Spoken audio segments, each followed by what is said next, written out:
set out to explore the sea surrounding Camiguin. We are expecting impressive marine life akin to the abundance of deep oceans with lots of fish and maybe a few surprises.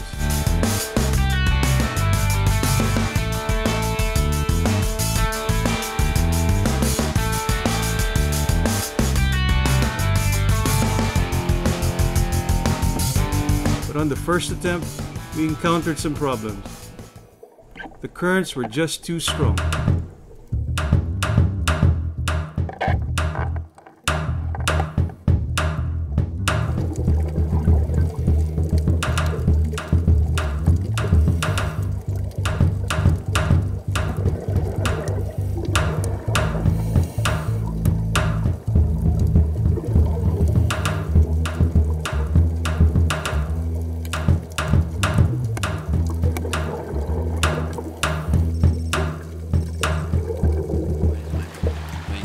Yeah, Uncle, where will be the second dive? Where we go?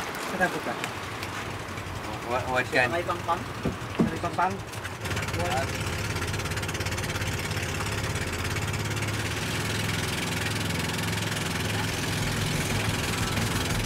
There seems to be a lack of big fish during this dive, despite the healthy reefs. Word about dynamite fishing in this area seems to be true. And lo and behold, a wreck.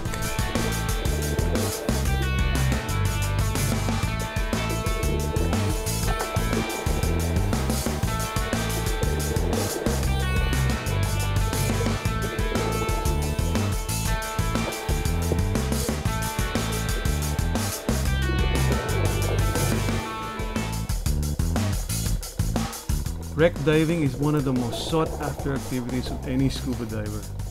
The prospect of wrecks can add potential to any tourist destination, but not with compressor divers. They're only after its precious steel and metal.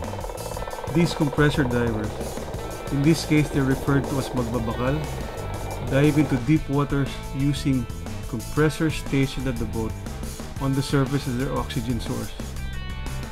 Even with the lack of equipment and the health risks of relying on oxygen connected through a long hose, these divers think of their livelihoods first, before even considering the extreme dangers of this practice. Locals of Isla Camiguin have mentioned the presence of these wrecks that have been around for decades. They estimated there were at least 4 or so World War II wrecks that were sunk right in front of the bay. However, the 3 other wrecks were completely salvaged, and the remaining 4th is being defaced right as we speak.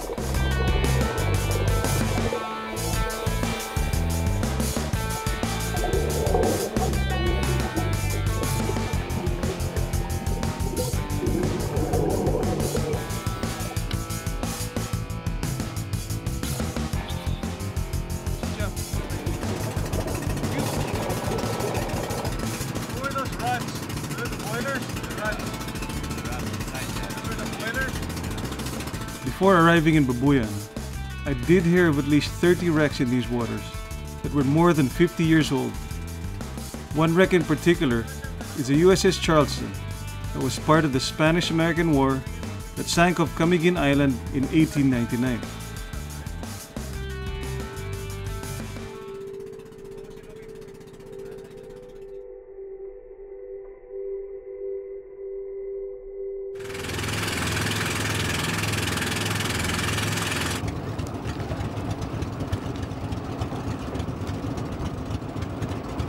Makes it rough. Oh, do I? No, because he knows already how I work. Hey guys, let's pray for whales.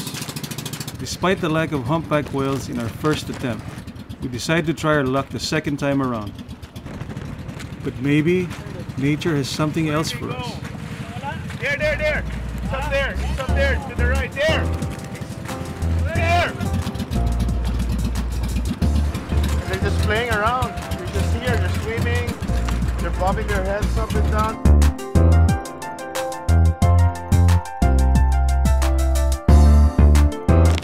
And This might be the rough-toothed dolphin, which is not easy to see. I have to confirm. Really good. One for the It boat, was a different kind of dolphin because it was red. And yung behavior na jumping and slapping, pare. That's not normal, no? It's not normal. It's like saying hello, man. It's like saying, hello, how are you? Galing. Parang madumi yung ginagit nila. Gano'n, nangangati siguro. Siguro. Parang sore throat, dude. They would slap the surface. When I was here the first time for 3 months, we only had one encounter. And this is like amazing. Maybe 16 to 20 of them.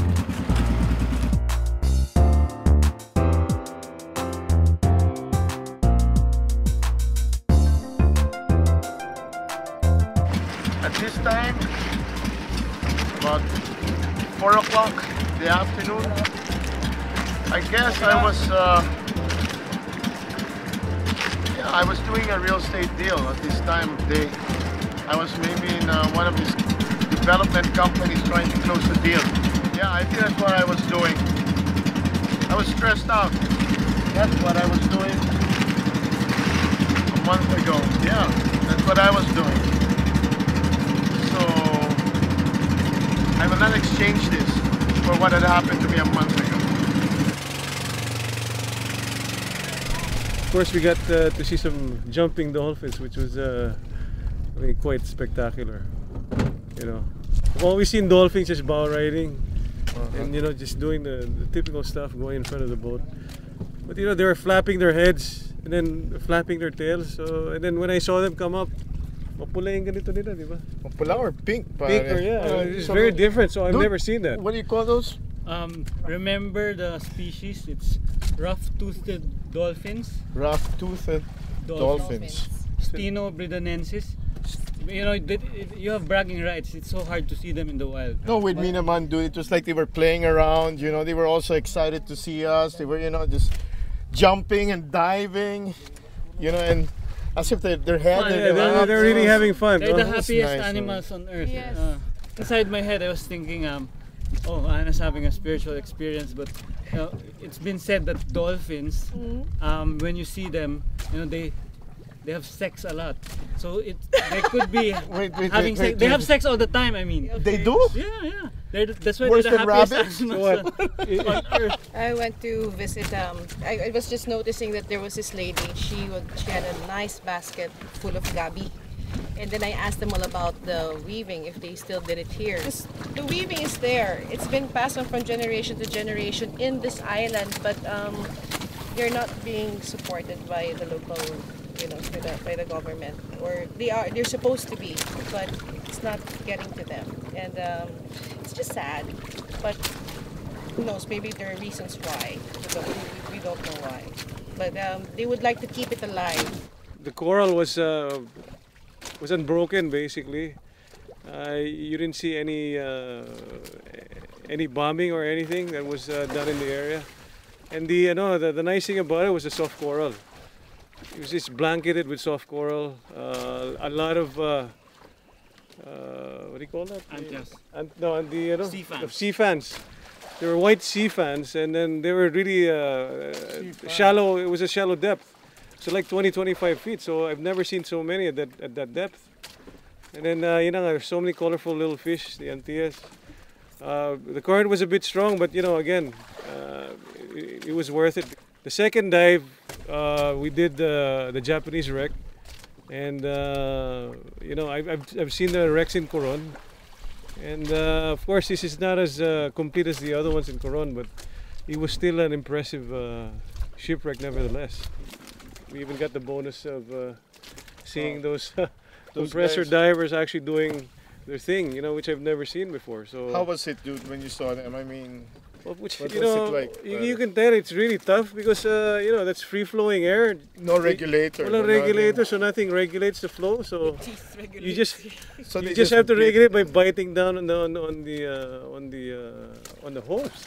Grabe, yeah. And then Tough people, bro. oh yeah, because they just dive and dive and dive without any regard for nitrogen.